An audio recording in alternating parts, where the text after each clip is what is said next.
So welcome back to Karthik Bio Academy YouTube channel.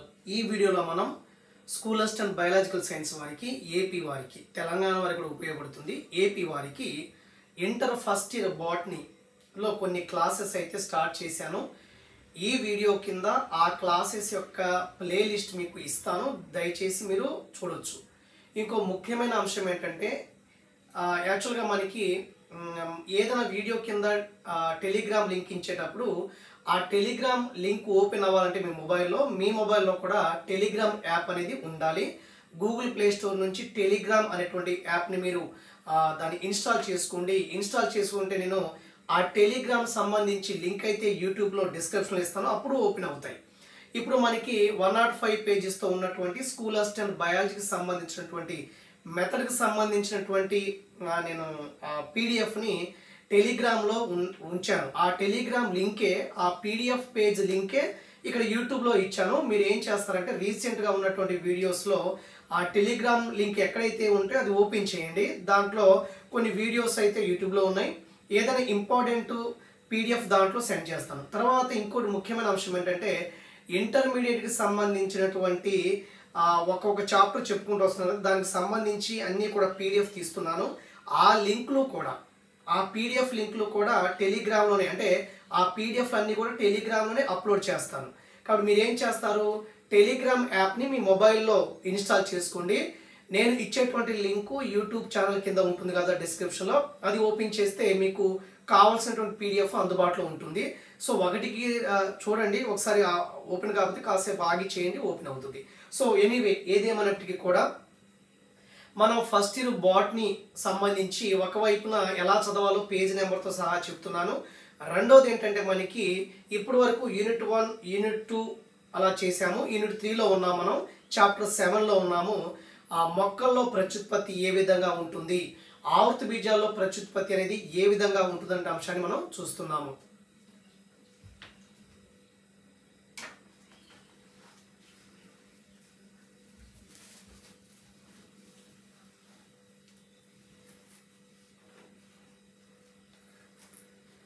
ఒక్క నిమిషం friends.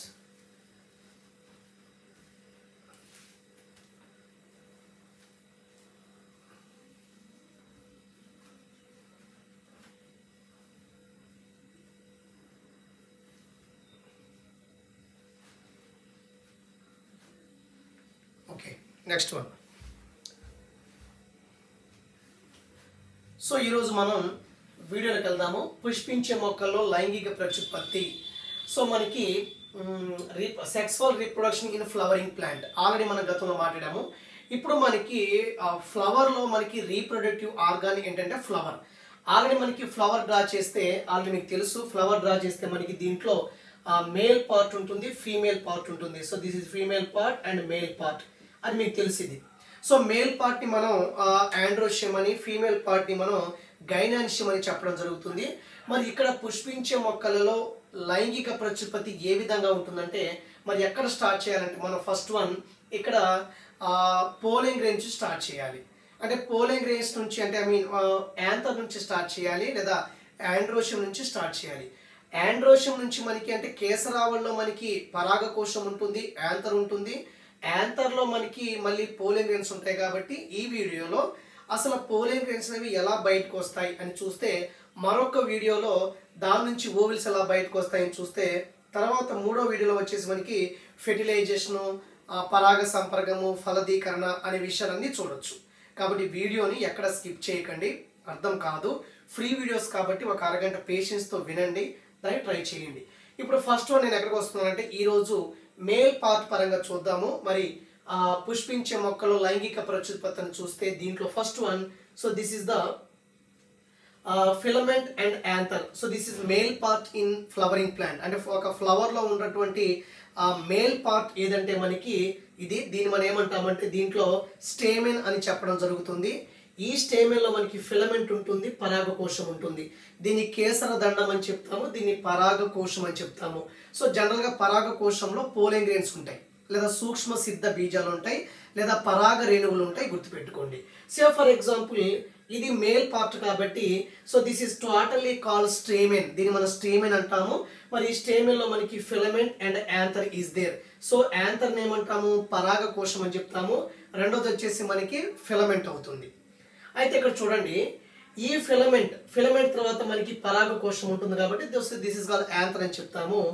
Anther అనేది ఎలా ఉంటుందంటే ద్విలంబికంగా ఉంటుంది, బైలోబ్ అని చెప్పొచ్చు. బైలోబడ్ ఎలాగంటే ఫర్ ఎగ్జాంపుల్ చూడండి, ఇది ఫిలమెంట్ అనుకుంటే సో ఫర్ ఎగ్జాంపుల్ ఇదొక లంబిక లోబు, సో ఇదో మరొక లంబిక, ఇది కూడా ఓ లోబే. కాబట్టి పరాగ కోశం అనేది ద్విలంబికాల్ని కలిగి ఉంటుంది. యాంథర్ అనేది యాంథర్ టు కంటైన్ బైలోబ్ ఆర్ డైలోబ్ అని చెప్పొచ్చు. ఇది ద్విలంబిక అంటే ఒక పరాగ కోశంలో మనకి రెండు లంబికలు ఉంటాయి. దీన్ని లోబ్ అని చెప్తాము, బైలోబ్ అని చెప్తాము. తర్వాత మనకి ఫిలమెంట్ ఉంటుంది. ఇప్పుడు చాలా జాగ్రత్త వినండి, ఇది మొత్తానికి కలిపి మనం ఏమంటాము, స్టేమెన్ అని చెప్తాము. ఫిలమెంట్ అండ్ యాంథర్ పరాగ కోశం ఉంటుంది. ఓకేనా.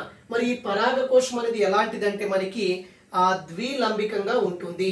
రెండు లంబికలు ఉంటాయి లేదా రెండు లోబులు ఉంటాయి. సో ఇదొక లోబ్ అండి. సో ఫర్ ఇదొక లోబు, తర్వాత వచ్చేసి మనకి ఇదొక లోబ్ అవుతుంది. మనకి మొత్తానికి రెండు లోబ్స్ అనేవి ఉంటాయి ఒక యాంథర్లో లేదా పరాగ కోశంలో. ఇప్పుడు ఏమవుతుందంటే ఇదిగో చూడండి, ఇది పరాగ కోశం కదా, రెండు లంబికలు ఉంటాయి కదా, ఇదిగోండి రెండు లంబికలే కదా ఇవి. సో ఒకదాన్ని బయట తీస్తున్నాను నేను. ఈ లోబ్ని ఒకసారి బయట తీస్తే దీంట్లో మనకి రెండు తీకాలు ఉంటాయి. 2 thecas are there in every lobe. అంటే ప్రతి లోబ్లో మనకి రెండు లంబికలు ఉంటాయి. ఇది చూడండి, ఇదొక లంబిక, ఇదొక తీక, ఇదొక తీక. దీని తెలుగులో తమ్మే, ఇదొక తమ్మే. అంటే ఈచ్ లోబ్ అంటే anther content basically okay right ఏం కాదు, జస్ట్ మనకి ఏదో సౌండ్ వచ్చింది. సో ఫర్ ఎగ్జాంపుల్ ఇది ఫిలమెంట్ అండ్ యాంథర్. సో పరాగ కోశం అనేది ద్విలంబికంగా ఉంటుంది. ఇదొక లంబిక, ఇదొక లంబిక, ఇదొక లోబు, ఇదొక లోబు. నేను ఒక లోబుని తీసుకున్నాను, బయట ఒక లంబికని తీసుకున్నాను. So each lobe contain 2 తీకాస్. అంటే ఈ లంబికలో మనకి ఇదొక తమ్మే ఉంటుంది. కాబట్టి ఇక్కడ ప్రతి పరాగ కోశం అనేది ద్విలంబికంలో ఉంటుంది.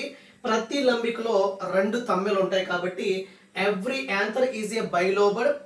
Each lobe contain 2 theca. దీన్ని తమ్మె అని చెప్పడం జరుగుతుంది. సో ఇదొక తమ్మె, ఇదో లంబిక. ఇంకో లంబికను బయట తీశాను. So this is 1 lobe contain basically 2 తీకా. కాబట్టి ఇక్కడ పరాగ కోశంలో మనకి రెండు లంబికలు ఉంటాయి, 4 తమ్మెలు ఉంటాయి, గుర్తుపెట్టుకోండి. 2 తీకాస్ అనేవి ఉంటాయి. అందుకే ఇక్కడ రాసిన చూడండి, ప్రతి పరాగ కోశం అనేది ద్విలంబికాన్ని కలిగి ఉంటుంది, బైలోబ్. ప్రతి లోబ్లో 2 తీకాస్ ఉంటాయి, ప్రతి లంబికలో రెండు తమ్మెలు అనేవి ఉంటాయి. సో ఇది ఒక ఎత్తు, ఇక్కడ అర్థమైంది అనుకుంటాను నేను. కాబట్టి ఇక్కడ మనం చూసేది కేవలం మేల్ పార్టే చూస్తున్నాము, ఆండ్రోషం చూస్తున్నాము లేదా స్టేమెన్ చూస్తున్నాము. మరి ఈ ఫిలమెంట్ ఉండి పైన యాంథర్ ఉంటుంది. ఈ యాంథర్ అనేది బైలోబ్ అంటే ఇదొక లంబిక, ఇదొక లంబిక. ఈ ప్రతి లంబికలో రెండు తమ్మెలు ఉంటాయి కాబట్టి ఇదొక లోబు, ఇది వచ్చేసి ఇదొక లోబు. లోబులో రెండు తీకాలు ఉంటాయి లేదా లంబికలో రెండు తమ్మెలు ఉంటాయి, ఒక లంబికలో రెండు తమ్మెలు ఉంటాయి. దీన్ని తీక అని చెప్పడం జరుగుతుంది. ఓకే, ఇప్పుడు మనం ఏం చేస్తానంటే నేను చాలా జాగ్రత్తగా వినండి. సో ది యాంథర్ని మనం ఏం చేయాలి, ఒక యాంథర్ని బయట తీసాను. సే for example this is small ఒక యాంథర్. ఈ పరాగ కోశాన్ని ఇక్కడ రాశాను. దీన్ని మనం ట్రాన్స్ఫర్ సెక్షన్ చేయాలి. ట్రాన్స్ఫర్ సెక్షన్ అంటే మనకి అడ్డుకోత తీస్తే ఎలా ఉంటుందంటే పరాగ కోశం అనేది యాంథర్ అనేది ఇలాగ కనిపిస్తుంది మనకి. ట్రాన్స్ఫర్ సెక్షన్ అంటే అడ్డుకోత తీస్తే ఇలాగ మనకి కనిపిస్తుంది. చాలా జాగ్రత్తగా వినండి, హోప్ అర్థమవుతుంది అనుకుంటున్నాను. ఓకేనండి, ఇలా కనిపిస్తుంది. ఓకే, ఇక్కడ చూడండి. అయితే దీంట్లో ఏం చెప్పాను, రెండు లంబికలు ఉంటాయని చెప్పాను. సో ఈ రెండింటిని కలిపి లంబిక అని చెప్తాము, ఈ రెండింటిని కలిపి లంబిక అని చెప్పొచ్చు.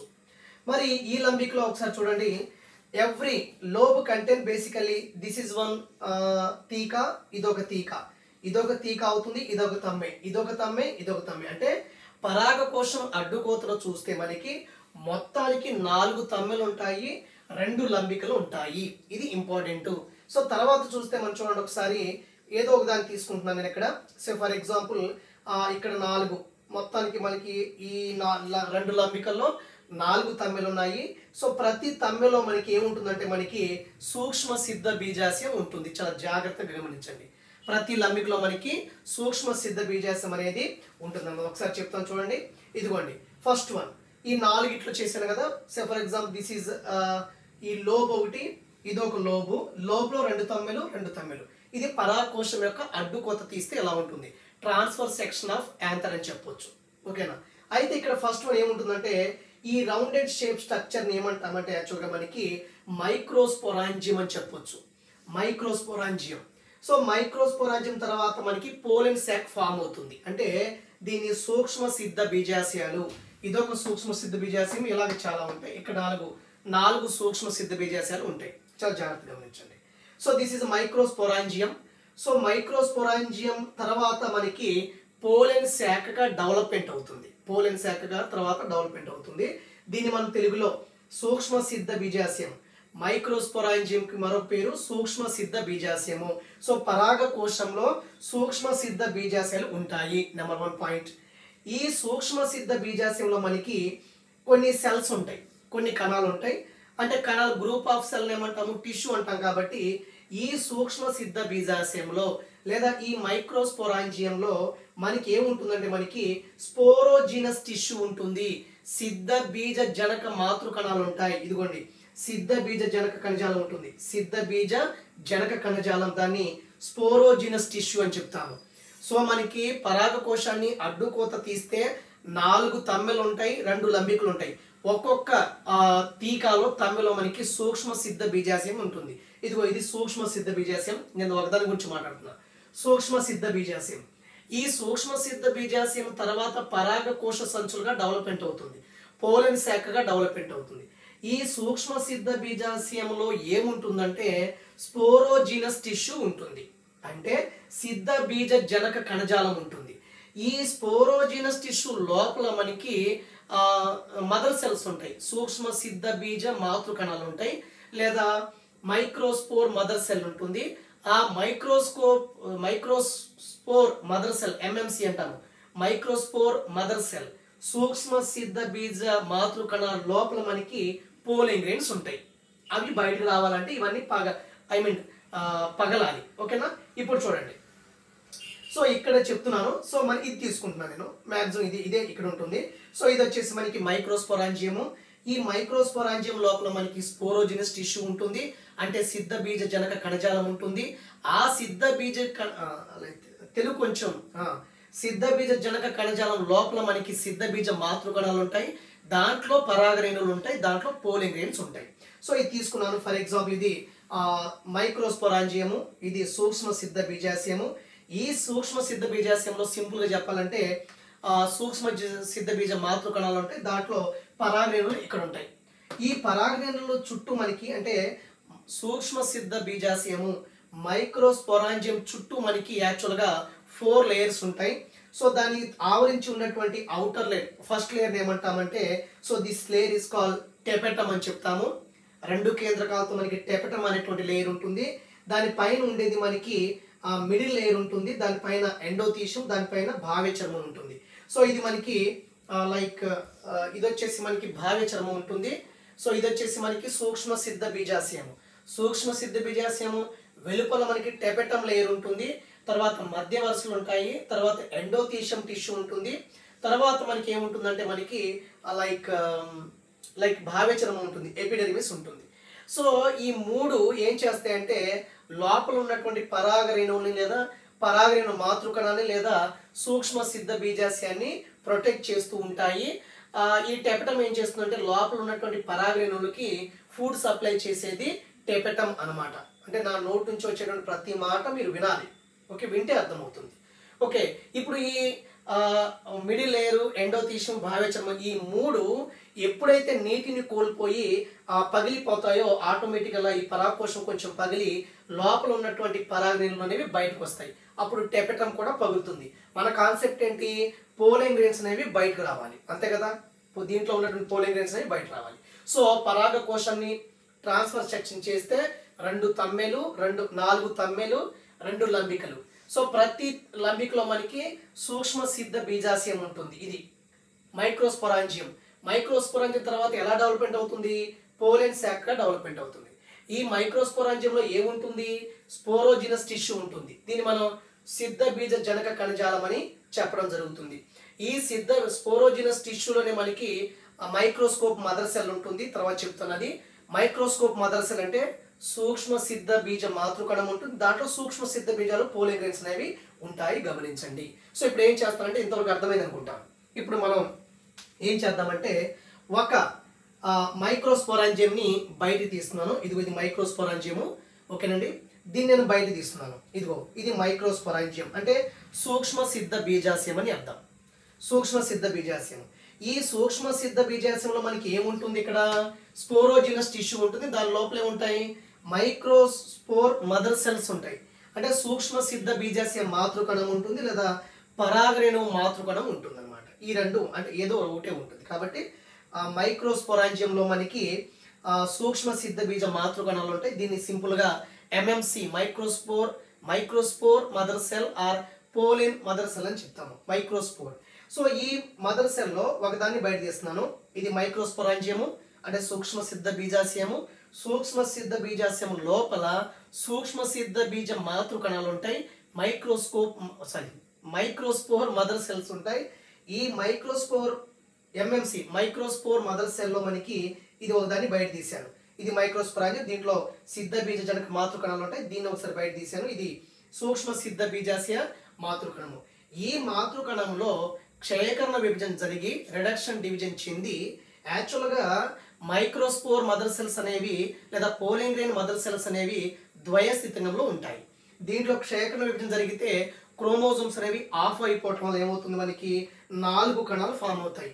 అంటే సూక్ష్మ సిద్ధ బీజ మాతృకణం అనేది క్షయకరణ విభజన జరిపిన తర్వాత 4 సిద్ధ బీజాలని డెవలప్ చేస్తుంది. సో ఈ 4 సిద్ధ బీజాలు అనేవి ఇలా ఫామ్ అవుతాయి. సో ఇలాగా 4 సిద్ధ బీజాలు అనేవి ఇలా ఫామ్ అవుతాయి. దీన్ని మనం ఏమంటామంటే మైక్రోస్పోర్ టెట్రాడ్ అని చెప్తాము. కనబడుతుంది అనుకుంటాను. Microspore tetrad. దీన్ని సూక్ష్మ సిద్ధ బీజ చతుష్కాలు అని చెప్తాము. ఇదిగోండి సూక్ష్మ సిద్ధ బీజ చతుష్కాలు అని చెప్తాము. ఒక్కొక్క దాంట్లో మనకి మైక్రోస్పోర్ ఉంటుంది అనమాట. సూక్ష్మ సిద్ధ బీజాలు ఉంటాయి. సూక్ష్మ సిద్ధ బీజాలు, సూక్ష్మ సిద్ధ బీజాలు, సూక్ష్మ సిద్ధ బీజాలు ఇవన్నీ ఏకస్థితికంలో ఉంటాయి. కాబట్టి మైక్రోస్పోర్ మదర్ సెల్ లేదా పోలిన్ మదర్ సెల్ సూక్ష్మ సిద్ధ బీజ మాతృకణము క్షయకరణ విభజించింది 4 కణాలు ఫామ్ చేస్తుంది, గుంపుని ఫామ్ చేస్తుంది. దీన్ని మైక్రోస్కోప్ టెట్రాడ్ అని చెప్తాము, లేదా సూక్ష్మ సిద్ధ బీజ చతుష్కం అని చెప్పడం అయితే జరుగుతుంది. దీంట్లో ఒక్కొక్క దాంట్లో మనకి ఏముంటుంది? సూక్ష్మ సిద్ధ బీజాలు అనేవి ఉంటాయి. ఓకేనా? ఇది వరకు ఓకే. ఇప్పుడు ఇదే మైక్రోస్పోరాంజియంలో ఈ మదర్ సెల్స్ అనేవి ఎలా డెవలప్మెంట్ అయ్యాయి? ఒక మదర్ సెల్ ఎలా ఫామ్ చేసింది? 4 చతుష్కేంద్రక సూక్ష్మ సిద్ధ బీజాలని సూక్ష్మ సిద్ధ బీజ చతుష్కాలని ఏర్పాటు చేసింది. దీన్ని ఏర్పాటు చేసింది. కాబట్టి ఇప్పుడు ఇది మొత్తం మళ్ళీ ఒకసారి మైక్రోస్పోరాంజియం. ఇది ఇక్కడ రాస్తున్నాం చూడండి. మళ్ళీ దీంట్లో ఆల్రెడీ ఏం ఫామ్ అయినాయి?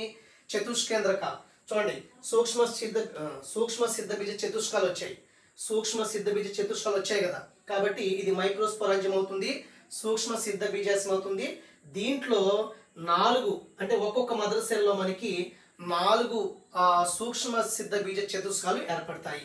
ఇదిగోండి ఈ పరాగ కోశం అనుకోండి, ఫర్ ఎగ్జాంపుల్ ఇది మైక్రోస్పోరాంజియం అనుకోండి.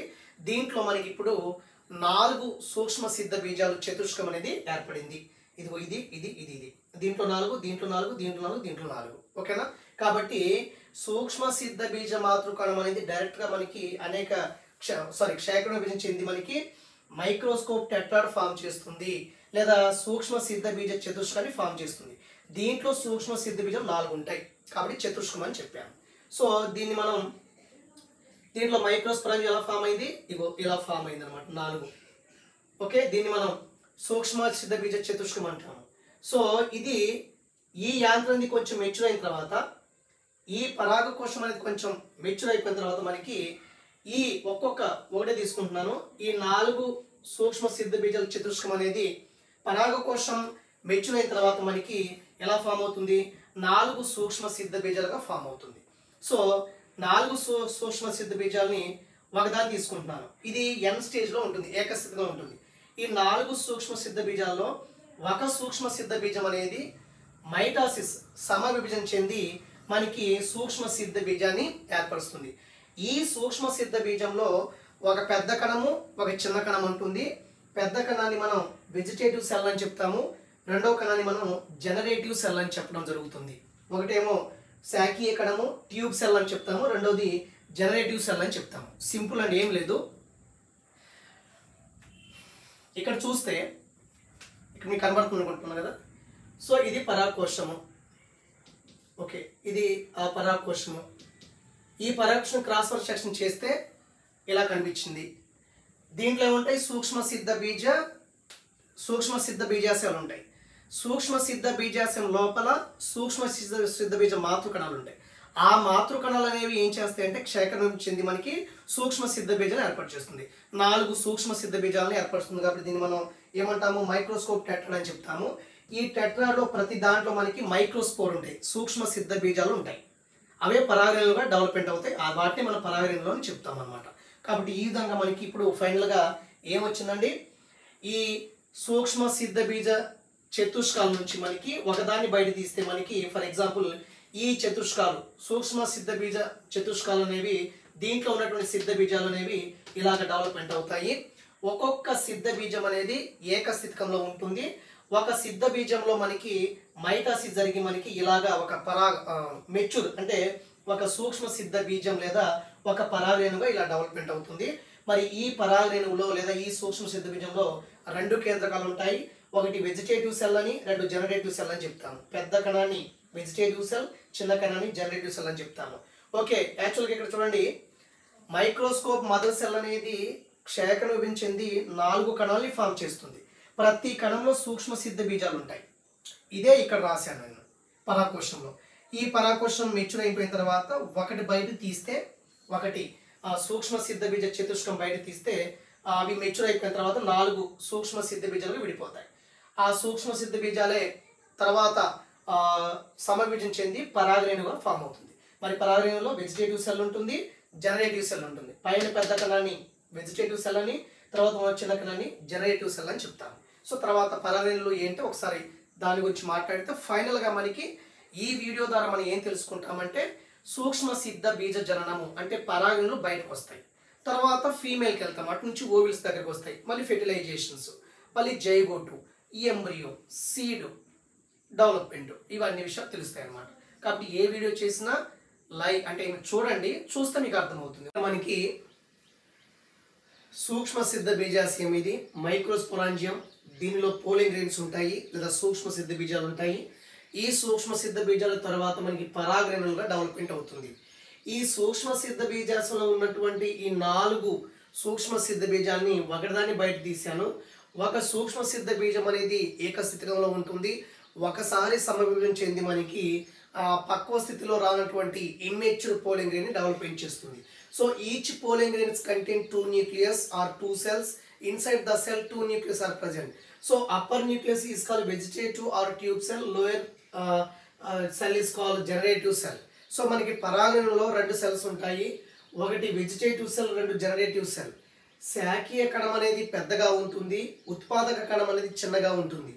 ఈ జనరేటివ్ సెల్ ఏం చేస్తుందంటే రెండు కూడా ఇక్కడ ఉన్నటువంటి కేంద్రకాలు ఏకస్థితికంలో ఉంటాయి.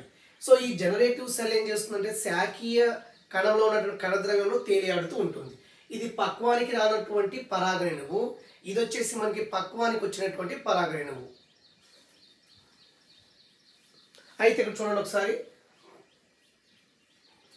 సో మెచ్యూర్ పోలింగ్ గ్రెయిన్స్ అని చెప్తున్నాను. సో మెచ్యూర్ పోలింగ్ గ్రెయిన్స్ లో మనకి జనరల్గా మనకి each pollen grains contain basically 2 cells. ఈ పై cell, upper lower and upper cell. So upper cell is a large in size, lower size is a small in size. అంటే పై కణం అనేది కొంచెం పెద్దగా ఉంటుంది, చిన్న కణం లోయర్ కణం అనేది చాలా చిన్నగా ఉంటుంది. అయితే ఈ లోయర్ సెల్స్ అనేది దీని యొక్క కణద్రవ్యంలో తేలియాడుతుంటుంది. సో ఈ ఉత్పాదక శాఖీయ కణం కూడా కేంద్రకాన్ని కలిగి ఉంటుంది, ఇది కూడా కేంద్రకాన్ని కలిగి ఉంటుంది. ఈ రెండిట్లో కణద్రవ్యం ఉంటుంది. సో ప్రతి పరాగరేణువు అనేది తన చుట్టూ 2 లేయర్ని ఏర్పాటు చేసుకుంటుంది. పరాగరేణువుల చుట్టూ ఉన్నటువంటి ఔటర్ లేయర్ని ఏమంటామంటే బయట ఉంది కాబట్టి ఎగ్జైన్ అని చెప్తాము. ఈ ఎగ్జైన్ అనేటువంటి ఈ పరాగరేణువు చుట్టూ ఉన్నటువంటి పొర అనేది స్పోరోపొలినిన్ అనేటువంటి ఒక గట్టి పదార్థంతో తయారు చేయబడి ఉంటుంది. ఇది ఉండడం వల్ల ఏమవుతుందంటే పరాగరేణువులు అనేవి పగలవు. కాబట్టి అవుటర్ లేయర్ వచ్చేసి ఎగ్జైన్ అంటాము. ఇది స్పోరోపొలినిన్ అనేటువంటి పదార్థంతో తయారు చేయబడి ఉంటుంది. మరి ఇది ఉంది కాబట్టి పరాగరేణువులని మనం కొన్ని రోజులు భద్రపరుస్తున్నాం శిలాజాలుగా. ఎందుకంటే పరాగరేణువు అవుటర్ లేయర్ వచ్చేసి మనకి భావ్య సిద్ధ బీజ కవచం అంటాము. ఇది స్పోరోపొలినిన్ అనేటువంటి పదార్థంతో తయారు చేయబడి ఉంటుంది. ఇది చాలా గట్టి పదార్థము. సో రెండోది ఏంటంటే మనకి పరాగరేణువు లోపల ఉన్నటువంటి లేయర్ని ఇంటైన్ అని చెప్తాము. రెండో లేయర్ వచ్చేసి ఇంటైన్. ఇది సెల్యులోజ్ అదేవిధంగా పెక్టిన్ చేత నిర్మితమై ఉంటుంది. తర్వాత కొన్నిసార్లు ఈ పరాగరేణువుల బాడీ మీద మెంబ్రేన్ మీద కొన్ని బీజ రంధ్రాలు ఉంటాయి. దాన్ని మనం జర్మపోర్ అంటాము. ఈ బీజ రంధ్రాల దగ్గర మనకి స్పోరోపొలినిన్ అనేటువంటి పదార్థం ఉండదు కాబట్టి పరాగరేణువు అనేది ఎక్కడ పగులుతుందంటే ఈ బీజ రంధ్రం జర్మపోర్ దగ్గర పగలటం జరుగుతుంది. అదేవిధంగా ఇక్కడ చూడండి, దీంట్లో సైటోప్లాజం ఉంటుంది, ఈ కణంలో కూడా సైటోప్లాజం ఉంటుంది. ఇది ఉత్పాదక కణము, ఇది శాఖీయ కణము. ఈ కొన్ని మొక్కలు ఏమవుతుందంటే 60% ప్లాంట్స్లో మనకి ఈ పరాగరేణువులు రెండు కణాల కేంద్రకాలు అంటే రెండు కేంద్రకాల స్థితిలో మాత్రమే పగులుతుంది, బయట విడుదలవుతుంది. కొన్ని మొక్కలు ఏమవుతుందంటే మనకి 60% యాంజియోస్పెర్మ్స్లో పరాగరేణువులు అనేవి ఈ రెండు కణాల స్థితిలో మాత్రమే పగులుతాయి, లేదా రెండు కేంద్రకాల స్థితిలో మాత్రమే పగులుతాయి, గుర్తుపెట్టుకోండి. కొన్ని మొక్కలు ఏమవుతుందంటే ఈ కింద ఉన్నటువంటి ఉత్పాదక కణం అనేది ఒకసారి సమభించింది రెండు పురుష బీజాలని 2 మేల్ గ్యామెట్ని ఫామ్ చేస్తుంది. తర్వాత మనకు చూస్తే ఈ పరాగరేణువులు అనేవి మేల్ గ్యామెట్ అంటే ఫర్ ఎగ్జాంపుల్ ఒక ప్లాంట్లో యాంథరు ఫిలమెంట్ ఉంటుంది. యాంథర్లో మనకి ఏముంటుంది, పరాగకోశంలో ఏముంటుంది, మనకి సూక్ష్మ సిద్ధ బీజాశయాలు ఉంటాయి, మైక్రోస్పరాంజియమ్స్ ఉంటాయి, దానిలో మనకి ఎంఎంసి ఉంటాయి, మైక్రోస్కోప్ మదర్ సెల్ ఉంటాయి. దాంట్లో సమవిభజన చెంది మనకి 4 పరాగరేణువుల చతుష్కం ఫామ్ అవుతుంది, టెట్రాడ్ అంటాము. ఆ దాంట్లో అది ఇమ్మెచ్యూర్, దానికి కొంచెం డెవలప్మెంట్ అయిన తర్వాత ఒక్కొక్క పరాగరేణువు లేదా సూక్ష్మ సిద్ధ బీజాలు విడిపోతాయి. అదే పరాగరేణువు అనేది రేపొద్దున కీలా లైక్ స్టిగ్మాకి రీచ్ అవ్వాలి. కీలాగాని రీచ్ అయ్యి ఓవరిలో ఉన్నటువంటి ఓవులకి రీచ్ అయ్యి అక్కడ ఫెర్టిలైజేషన్ జరగాలి. ఇదంతా మనం పరాగరేణువులు ఎలా వస్తాయి అనేటువంటి అంశాన్ని మాత్రమే చెప్తున్నాను నేను. ఇక్కడ చాలా జాగ్రత్తగా గమనించండి. తర్వాత ఈ పరాగరేణువులు ఏం చేస్తాయంటే సాధారణంగా కొంతమందిలో ఎలర్జీని కలిగిస్తాయి, కొన్ని కలుపు మొక్కలుగా పెరుగుతాయి. కొన్ని కలుపు మొక్కలు ఫర్ ఎగ్జాంపుల్ పార్థీనియం ఇస్టిరోఫోరస్ ఉంది. ఈ మొక్కకు సంబంధించినటువంటి పరాగరేణువులను మనం పీల్చుకుంటే మనకి ఎలర్జీ లాంటి వ్యాధులు అయితే వస్తాయి, ఎలర్జీ వస్తుంది. ఇది మనకి విదేశాల నుంచి గోధుమ పంట ద్వారా ఇండియాలో ప్రవేశపెట్టడం జరిగింది. అదేవిధంగా మనకి పరాగరేణువుల్లో యాక్చువల్గా కొన్ని పరాగరేణువులు ఏం చేస్తాయి అంటే ఈ విడుదలైపోయి స్టిగ్మాకి రీచ్ అయ్యే వరకు చాలా తక్కువ టైం ఉంటాయి. అంటే కొన్ని పరాగరేణువులు తక్కువ టైం ఉంటాయి, మొలకెత్తే సామర్థ్యాన్ని కలిగి ఉంటాయి. ఇప్పుడు వరి గోధుమ ఉందనుకోండి, ఈ పరాగరేణువులు విడుదలైన తర్వాత ఒక అరగంట మాత్రమే ఉంటుంది. అరగంటలో ఆ ప్లాంట్లో ఉన్నటువంటి స్టిగ్మాకి రీచ్ అవ్వాలి, లేకపోతే అవి ఇన్యాక్టివ్ అయిపోతాయి. సో కొన్ని వచ్చేసి మనకి రోజేసి, లెగ్యూమినేసి, సొలనేసి కుటుంబాల్లో ఈ పోలెన్ గ్రెయిన్స్ అనేవి ఎక్కువ రోజులు ఉంటాయి. స్టిగ్మాకి రీచ్ కాకపోయినా ఎక్కువ రోజులు అనేవి అలా స్టాండర్డ్గా ఉంటాయి. సో తర్వాత మనకి యాక్చువల్గా ఈ పరాగరేణువులు ఏం చేస్తున్నారంటే -190 డిగ్రీ సెల్సియస్ 196 డిగ్రీ సెల్సియస్ వద్ద ద్రవ నత్రజనిలో కొన్ని పరాగరేణువులు స్టోర్ చేసి ఎక్కువ రోజులు ఉంచి పరాగరేణువు బ్యాంక్, పోలెన్ గ్రెయిన్ బ్యాంక్గా ఉంచి తర్వాత పంటల్లో మనకి ఉపయోగిస్తున్నారు. సో ఈ వీడియోలో మనం ఏం చేసామంటే ఈ వీడియో గత వీడియో 2 వీడియోలో అసలు మనకి సూక్ష్మ సిద్ధ బీజాశయంలో సూక్ష్మ సిద్ధ సరే ఒక యాంథర్ ఉందనుకోండి, ఒక యాంథర్ ఒక ఫ్లవర్లో ఉన్నటువంటి ఒక మేల్ పార్ట్ ఇది. సో ఫిలమెంట్ యాంథర్ ఉంటుంది. సో యాంథర్లో మనకి ఏముంటుంది, సూక్ష్మ సిద్ధ బీజాశయాలు ఉంటాయి. దానిలో ఏముంటుంది, సూక్ష్మ సిద్ధ బీజ మాతృ కణాలు ఉంటాయి. దానిలో క్షయకరణ విభజన జరిగి మనకి పోలెన్ గ్రెయిన్స్ అనేవి 2 కణాల స్టేజ్లో విడుదలవుతాయి. అలా పోలెన్ గ్రెయిన్స్ విడుదలయ్యేటప్పుడు ఆల్రెడీ మీకు చెప్పాను, మనకి పరాగకోశాన్ని ట్రాన్స్ఫర్ సెక్షన్ చేస్తే అడ్డుకొచ్చేస్తే ఇలా ఉంటుంది. ప్రతి దాంట్లో మనకి సూక్ష్మ సిద్ధ బీజాశయం ఉంటుంది, సూక్ష్మ సిద్ధ బీజాశయం, దీంట్లో మనకి పోలెన్ గ్రెయిన్స్ ఉంటాయి.